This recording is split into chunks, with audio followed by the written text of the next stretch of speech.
Hi there. It's February the 24th, and in our journey through the Torah we come to Leviticus 15 and 16.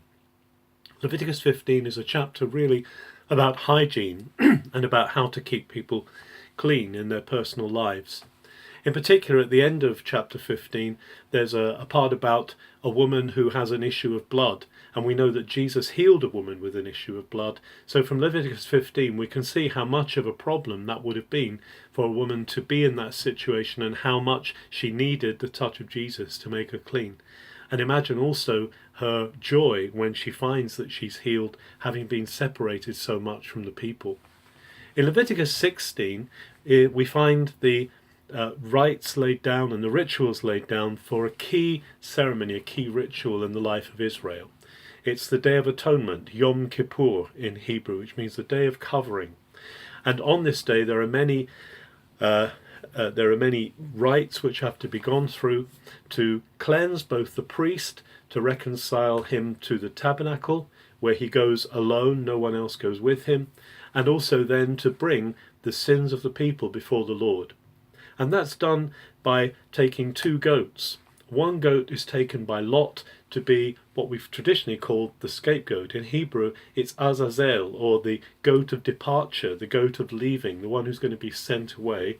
And then there's also the goat whose blood is going to be presented in the holy place as the atonement offering.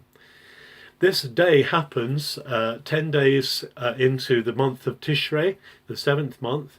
The first day of the month is Rosh Hashanah, the first day of the civil year, and on the 10th day the Yom Kippur takes place. It's a fast day. It's a day when people are, it says in the old versions, to afflict their souls and to abase themselves before God by fasting.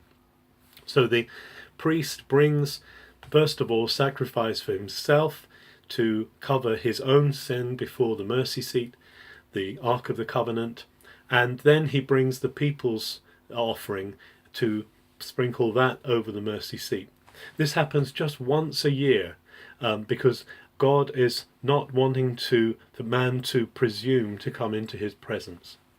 The amazing thing is that with Jesus opening the way for us, tearing open the veil at his death, and God being seen to be with us permanently, coming out and never being separated from us again, we are allowed to come into the very presence of God whenever we want to, whenever he calls us. And we're not afraid to come into that place. We're not afraid of being struck down, because we're covered, not by the blood of a goat, not by the blood of a bull, but we are made accessible by God, and God is made accessible to us by the blood of Jesus. Enjoy this February the 24th.